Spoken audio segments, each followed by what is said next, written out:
Hello बच्चों, welcome to the foundation classes. मैं Nikhil sir आपको यहाँ पर साइंस को कवर कराने वाला हूँ, क्लास 9th और क्लास 10th की, जिसमें हम आज पहला लेक्चर लेके आए हैं और पहला लेक्चर का टॉपिक है एसिड बेस इंडिकेटर। हम चैप्टर के टॉपिक्स को डिस्कस करेंगे, जो छोटे छोटे टॉपिक्स हैं जो हाई स्कोरिंग हैं, जिनमें से 1-2 सवाल 3 सवाल क्वेश्चंस हर बार पूछे ही जाते हैं बोर्ड्स में। हम उनको डिस्कस करेंगे।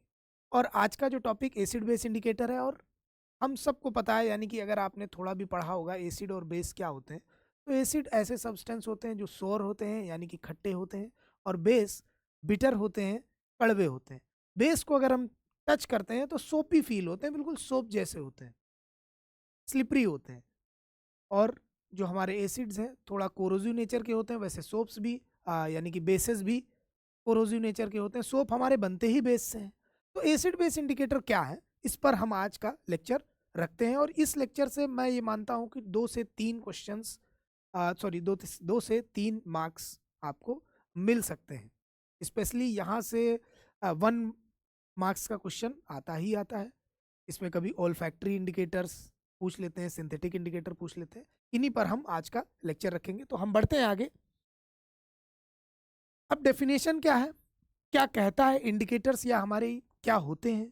तो इंडिकेटर्स क्या है? Indicators are substances that change colour in the presence of acids और bases, helping to identify whether a solution is acidic, basic और न्यूट्रल। यानी कि इंडिकेटर्स ऐसे सब्सटेंस होते हैं जो एसिड या बेस की प्रेजेंस में अपने कलर को चेंज कर ले या स्मेल को भी चेंज कर सकते हैं। अगर वो उसमें स्मेल की चेंज या कलर की चेंज हो जाती है एसिड या बेस की प्रेजेंस में, तो हम समझ जाएंगे कि इसमें ये जो सॉल्यूशन है हमने लिया है वो एसिड है या बेस है। ठीक है, तो अब हम इसी में देखते हैं कि कैसे कैसे इंडिकेटर्स होते हैं। जैसे कि एग्जांपल में हम देखेंगे लिटमस, फिनोप्थिलीन, लिटमस, टर्मरिक, ये सब इंडिकेटर्स की तरह है।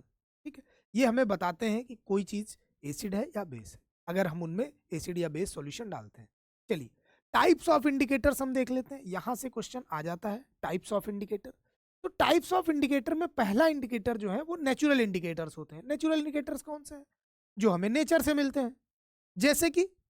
जैसे कि हमारा टर्मरिक, हम सबको पता है टर्मरिक, हल्दी, ये बहुत ही नेचुरल इंडिकेटर है, आप सबके घरों में भी होता है। लिटमस इंडिकेटर है हमारा। ठीक, ये भी हमें नेचर से मिलता है। ये मिलता है हमें लाइकेंस से। इससे मिलता है लाइकेंस। लाइकेंस आपको पता होगा, जिन बच्चों ने बायोलॉजी पढ़ी होगी उन्हें पता होगा लाइकेन क्या होता है। एक सिम्बायोटिक ऑर्गेनिज्म है, एल्गे और फंगाई मिलके इसको बनाते हैं। ठीक, दूसरा है flower of hydrangea, red cabbage leaf extract. Red cabbage जो आती है उसका लीफ, उसको एक्सट्रैक्ट करके सॉल्यूशन बना लीजिए। ठीक है, फ्लावर्स हैं हाइड्रेंजिया के। और हमारे हिबिस्कस के भी फ्लावर्स, हिबिस्कस, या उसी का दूसरा नाम क्या है, चाइना रोज। ठीक है, इनके भी फ्लावर्स का अगर हम सॉल्यूशन बना लेते हैं तो ये भी एक एसिड बेस इंडिकेटर की तरह काम करता है, नेचुरल इंडिकेटर्स है। ठीक है, चलते हैं नेक्स्ट आगे। अब सिंथेटिक इंडिकेटर में पूछ लेता है कि कभी कभी डायरेक्ट पूछ लेता है which of the following is synthetic indicator. तो अब सिंथेटिक इंडिकेटर में हमारा है मिथाइल ऑरेंज। ठीक, मिथाइल ऑरेंज जनरली कम पूछा जाता है। फिनोप्थिलीन सेकंड बेसिक इंडिकेटर, जो हमारा सिंथेटिक इंडिकेटर है वो फिनोप्थिलीन है। फिनोप्थिलीन काफी बार पूछा गया है और ये एक इंपॉर्टेंट इंडिकेटर है। अभी हम डिस्कस करेंगे कैसे क्या चेंजेस होते हैं कलर में। ठीक है, अब थर्ड आता है ऑल फैक्ट्री इंडिकेटर्स। इस पर भी क्वेश्चन आ चुका है। ऑल फैक्ट्री इंडिकेटर्स क्या होता है? देखिए, जो ऐसे इंडिकेटर्स जो एसिड या बेस की प्रेजेंस में स्मेल को चेंज करें। ठीक है, चेंज इन स्मेल। ठीक है, change in smell, Mahak change हो जाए, स्मेल चेंज हो जाए, उनको हम बोलते हैं acid base indicator, all factory indicator. ठीक है, एसिड बेस इंडिकेटर तो है ही है। अब इसमें है ऑनियन पूछा गया है, क्लोवायल पूछा गया है, vanilla essence. 3 mostly all factory indicators होते हैं। अगर हम कहें कि ऑल फैक्ट्री नेचुरल है या सिंथेटिक है तो आप क्या बताओगे? सर ये नेचुरल इंडिकेटर है। ठीक है, तो नेचुरल इंडिकेटर है ऑल फैक्ट्री भी अनियन, क्लोवाइल, वनीला एसेंस, ये 3 एग्जाम्पल आपको ध्यान रखने हैं, तीनों ही पूछे गए हैं। ठीक, अब हम देखते हैं कि एसिड बेस में चेंज कैसे होगा कलर का, चेंज कैसे होगा कलर का, इस चीज को हम देखते हैं। ठीक है, अब देखिए टर्मरिक जो है हमारा, वो नेचुरली क्या होता है, येलो कलर का होता है। ठीक है, टर्मरिक क्या होता है, येलो कलर का होता है। ठीक है, टर्मरिक क्या होता है, येलो कलर का होता है। ठीक, अगर हम इसमें एसिड डालते हैं, एसिड डालते हैं तो येलो कलर ही बनता है। क्या डालते हैं, येलो कलर का येलो कलर ही रहता है अगर हम टर्मरिक में एसिड डालते हैं। ठीक, लेकिन अगर इसी टर्मरिक में हम बेस डाल दें तो ये रेड हो जाता है। क्या हो जाता है, रेड हो जाता है। ठीक है, अगर हम टर्मरिक में बेस डाल दें तो वो रेड कलर का हो जाता है। आप घर में भी एक्सपेरिमेंट कर सकते हैं, टर्मरिक लीजिए, उसमें सोप सॉल्यूशन डाल दीजिए, डिटर्जेंट डाल दीजिए, देखेंगे वो रेड कलर का हो जाता है, बिल्कुल ब्रिक रेड कलर का। ठीक है, इस कलर का हो जाता है। थर्ड है लिटमस। लिटमस का नेचुरल कलर क्या है, पर्पल। अब इस चीज को ध्यान रखेंगे, लिटमस सॉल्यूशन का जो कलर होता है वो पर्पल होता है। क्या होता है बेटा, पर्पल कलर होता है। ठीक है, अब ये पर्पल कलर जब हम एसिड में डालेंगे तो ये रेड में बदल जाएगा। किसमें बदल जाएगा, रेड में बदल जाएगा। लिटमस का नेचुरल कलर पर्पल होता है, ये एक बार पूछा गया है। जब हम इसमें एसिड डाल देते हैं तो ये रेड कलर का हो जाता है और बेस डालने पर ब्लू हो जाता है। अब इसको हम याद रख सकते हैं, B for base, B for blue. ठीक है, B for base, B for blue. एक याद कर लीजिए, सेकंड उल्टा कर दीजिएगा उसका, है ना। एक याद कर लीजिए, B for base, B for blue. ठीक है, बेस में लिटमस ब्लू कलर देता है और दूसरा उल्टा हो जाएगा रेड कलर, क्योंकि रेड और ब्लू दो ही कलर देते हैं। ठीक है, अब फ्लावर ऑफ हाइड्रेंजिया, ठीक है, एसिड में ये ब्लू कलर का हो जाता है और बेस में ये पिंक कलर का हो जाता है। ठीक, red cabbage leaf extract, red cabbage leaf extract अगर आप एसिड में डालते हैं तो रेड कलर का ही रहता है और ग्रीन हो जाता है आपका बेस में, ग्रीन हो जाता है बेस में।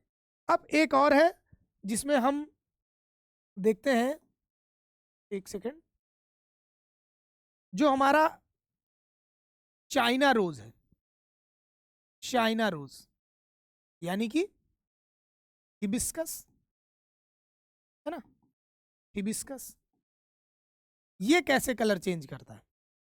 थोड़ा सा जब हम इसका सॉल्यूशन बनाते हैं, आप क्या करें, चाइना रोज या हिबिस्कस की लीफ जो हमारी होती हैं, फ्लावर की पेटल्स, वो ले लें, उनमें गर्म पानी डाल दें और तुरंत ही वो कलर अपना एक्सट्रैक्ट कर लेता है, तुरंत निकल जाता है। और उसमें फिर आप कर सकते हैं, थोड़ा सा डार्क रेड कलर का, बहुत डार्क रेड कलर का होता है कलर। अब इसमें जब हम एसिड डालेंगे, एसिड डालेंगे तो ये हो जाता है रेड कलर का, पिंक रेड कलर का, मेजेंटा कलर भी कह देते हैं। ठीक है, जब हम बेस डालेंगे,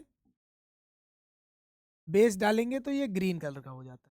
कैसा हो जाता है, ग्रीन कलर का हो जाता है। ठीक है, बेस डालेंगे तो ग्रीन कलर का हो जाता है। ठीक है बच्चों, चलते हैं। ये ज़्यादातर पूछे गए हैं, मोस्टली हिबिस्कस पूछा जाता है, टर्मरिक पूछा जाता है आपको, लिटमस पूछा जाता है। लिटमस यही 3 पूछे जाते हैं, इसके अलावा फ्लावर का या रेड कैबेज का जनरली पूछा नहीं जाता है। ठीक, कभी मैंने नहीं देखा अभी तक, लेकिन अगर आ जाता है तो हम देख लेते हैं। ठीक, चलिए अब हम पढ़ते हैं सिंथेटिक इंडिकेटर। जैसा कि हम सबको पता है, जो लैब में बनेंगे वो हैं सिंथेटिक इंडिकेटर, लैब्स में बनेंगे वो हैं सिंथेटिक इंडिकेटर। ठीक है, अब चलिए, पहला है मिथाइल ऑरेंज। मिथाइल ऑरेंज को जब हम एसिड में डालेंगे तो वो रेड कलर का हो जाएगा, ऑरेंज कलर का थोड़ा सा होता है ये नेचुरल कलर। और जब हम बेस में डालेंगे तो येलो कलर का हो जाएगा। मिथाइल ऑरेंज में अगर हम एसिड डालते हैं तो रेड कलर का हो जाता है, बेस डालते हैं तो वो येलो कलर का हो जाता है। चलिए, फेनोप्थलीन, फेनोप्थलीन कलरलेस होता है। नेचुरल कलर इसका क्या है बच्चा, कलरलेस। क्या है, कलरलेस, बिल्कुल पानी जैसा होता है, वाटर जैसा, बिल्कुल वाटर जैसा। जैसे ही आप इसमें एसिड डालेंगे तो भाई कुछ नहीं होगा, कलरलेस का कलरलेस ही रहेगा, कलरलेस का कलरलेस ही रहेगा। लेकिन अगर हम बेस डाल दें तो ये पिंक कलर का हो जाएगा, ये पूछा गया है, पिंक कलर का हो जाएगा। जब हम बेस डालेंगे तो ये पिंक कलर का हो जाएगा, और अगर हम एसिड डालेंगे तो ये कलरलेस का कलरलेस रहेगा। लेकिन कभी कभी आपसे एसिड बेस नहीं पूछेंगे, वो ये पूछ लेंगे कि अगर हम न्यूट्रल सॉल्यूशन डालें, न्यूट्रल सॉल्यूशन डालें, जैसे कि वाटर, अगर हम न्यूट्रल सॉल्यूशन डालें तो कैसा कलर रहेगा? तो जो भी कलर है उसका नेचुरल वही रहेगा, कोई भी हो। अगर मान लेते हैं लाइकेन है, यानी कि लिटमस से है, जो कि लाइकेन से निकला है, लिटमस है, इसका कलर कैसा था? पर्पल कलर का था। अगर हम इसमें न्यूट्रल सॉल्यूशन डालेंगे तो ये पर्पल का पर्पल ही रहेगा। फिनोप्थिलीन में अगर हम न्यूट्रल सॉल्यूशन डालेंगे, न्यूट्रल सॉल्यूशन, कोई भी न्यूट्रल सॉल्यूशन डालेंगे, जिस न्यूट्रल सॉल्यूशन क्या होते हैं? जिनका पीएच 7 होता है, तो भी ये क्या होगा? कलरलेस का कलरलेस ही रहेगा। तो ये ध्यान रखिएगा, कभी कभी आपको क्वेश्चन फंसाने के लिए, टाइम बर्बाद करने के लिए ऐसा पूछ लेता है कि न्यूट्रल सॉल्यूशन डालेंगे अगर फिनोप्थिलीन में तो क्या होगा। बच्चा कभी कभी नहीं, क्योंकि एसिड बेस पढ़ पढ़ के उसने याद किया है, अब न्यूट्रल याद नहीं आता है। तो अगर कभी भी किस में भी डालेंगे न्यूट्रल सॉल्यूशन, तो वो उसका जो नेचुरल कलर है वही रहेगा। जैसे कि टर्मरिक में न्यूट्रल सॉल्यूशन डालेंगे तो येलो का येलो ही रहेगा, एसिड में भी येलो का येलो रहता है। लिटमस पर्पल है, उसमें अगर हम न्यूट्रल सॉल्यूशन डालेंगे तो क्या रहेगा? वो पर्पल का पर्पल रहेगा। फिनोप्थिलीन कलरलेस है, इसमें न्यूट्रल सॉल्यूशन डालेंगे तो ये कलरलेस ही रहेगा। ठीक है, चलेंगे। टाइट्रेशन में यूज होता है फिनोप्थिलीन का, बहुत बच्चों ने पता होगा, टाइट्रेशन में यूज होता है। अब ऑल फैक्ट्री इंडिकेटर्स के बारे में देख लेते हैं, एक सेकेंड बच्चों। अब हम लोग ऑल फैक्ट्री इंडिकेटर्स के बारे में देख लेते हैं। All factory indicators, all factory indicators क्या होते हैं? तो ऐसे इंडिकेटर्स जो स्मेल चेंज कर दें, है ना, स्मेल चेंज कर दें, ठीक है, स्मेल में चेंज हो जाए, वो ऑल फैक्ट्री होते हैं। अब देखिए, इसमें अनियन था, क्लोवाइल था, वनीला एसेंस था, ठीक है, अनियन था, क्लोवाइल था, वनीला एसेंस था। अब अनियन की स्मेल एसिड में एज इट इज बनी रहती है, अनियन स्मेल करता है, ठीक है, थोड़ा सल्फर की वजह से स्मेल आती है।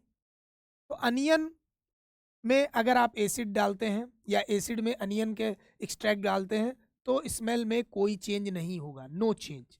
लेकिन अगर आप बेस डालेंगे तो स्मेल उसकी गायब हो जाएगी, नो स्मेल आना शुरू हो जाएगी, ठीक है। तो यानी कि अगर आप अनियन, अब आप इसको कैसे कर सकते हैं प्रैक्टिकल? आप क्या करिए, प्याज काटिए, कुछ देर तक आपके हाथों से स्मेल आने लगेगी। अब आप क्या करिए, डिटर्जेंट लीजिए, बहुत अच्छे से तो साफ कर लीजिए, लगा लीजिए डिटर्जेंट और साफ कर लीजिए, देखेंगे स्मेल गायब हो गई। कैसे? क्यों? अब ज़्यादा आपने प्याज काटा हो तो ज़्यादा डिटर्जेंट लगाना पड़ेगा। क्यों? क्योंकि डिटर्जेंट हमारा बेस है, और बेस को जैसे ही आपने अपने हाथों में लगाया, अनियन की स्मेल, प्याज की स्मेल चली गई, ठीक है। ऐसे ही क्लोव ऑयल, लौंग का तेल, लौंग आप सबने खाई होगी, ठीक है, लौंग का तेल, उसकी भी स्मेल होती है, लेकिन एसिड में जब एसिड लाएंगे, उसमें डालेंगे एसिड, तो स्मेल एज इट इज बनी रहेगी, no change in smell. But जब आप बेस डालेंगे तो स्मेल चेंज हो जाएगी, यानी कि उसकी स्मेल चली जाएगी, गायब हो जाएगी, नो स्मेल आना शुरू। ऐसे ही वनीला एसेंस में भी यही होता है, जब आप एसिड में डालते हैं तो स्मेल में कोई चेंज नहीं आता, एज इट इज बनी रहती है। बट अगर आप बेस में डालते हैं तो स्मेल उसकी गायब हो जाती, ठीक है, चली जाती, नो स्मेल आता है। अब आप ऑल फैक्ट्री इंडिकेटर्स को एज इट इज याद रखेंगे, एसिड में स्मेल रहती है, रिटेन रहती है, और बेस में स्मेल चली जाती है। एग्जाम्पल आप याद रखेंगे ऑल फैक्ट्री इंडिकेटर्स के, आया हुआ है। इवन मैं खुद पिछले साल एक एग्जाम दे रहा था, यूपीएससी जियो साइंटिस्ट का एग्जाम था, और उसमें ऑल फैक्ट्री इंडिकेटर्स पूछा गया था। जियो, एक जीएस का पेपर होता है, उसमें 2 पेपर होते हैं, जो आपका मेन सब्जेक्ट है प्री में, और एक जीएस का पेपर होता था। और उस जीएस के पेपर में यही ऑल फैक्ट्री इंडिकेटर्स का एग्जाम्पल पूछे गए थे डायरेक्ट। तो ऑल फैक्ट्री इंडिकेटर्स पूछा जाता है, आपके एमसीक्यू में आ सकता है कि which of the following is all factory indicator, या स्मेल कैसे चेंज होगी। तो हमेशा याद रखना, ऑल फैक्ट्री इंडिकेटर्स में बेस में स्मेल चेंज होती है, एसिड में नहीं होती, ठीक है बच्चों। तो ये हमारा एक छोटा सा टॉपिक था। ऐसे ही छोटे छोटे, यानी कि मैं बड़े चैप्टर्स जो हैं, पूरा एक चैप्टर, उसको टॉपिक्स में, यानी कि उसके छोटे छोटे टॉपिक्स को उठाऊंगा। 15-20 मिनट्स की आपको वीडियो मिलेगी, और इसी से आपका 3-5 मार्क्स पक्के रहेंगे। अब इसमें 2 से 3 मार्क्स आपके हो गए, मिनिमम 2 मार्क्स का आता ही आता है, ठीक है, कभी बहुत लेस हुआ तो 1 मार्क, मतलब आना है। तो हम ऐसे टॉपिक उठाएंगे जो 100% श्योर है कि इसमें से क्वेश्चन आते ही आते हैं, और आपका लगभग सिलेबस कवर हो जाएगा इन्हीं टॉपिक से, और फिर हम PYQs डिस्कस करेंगे।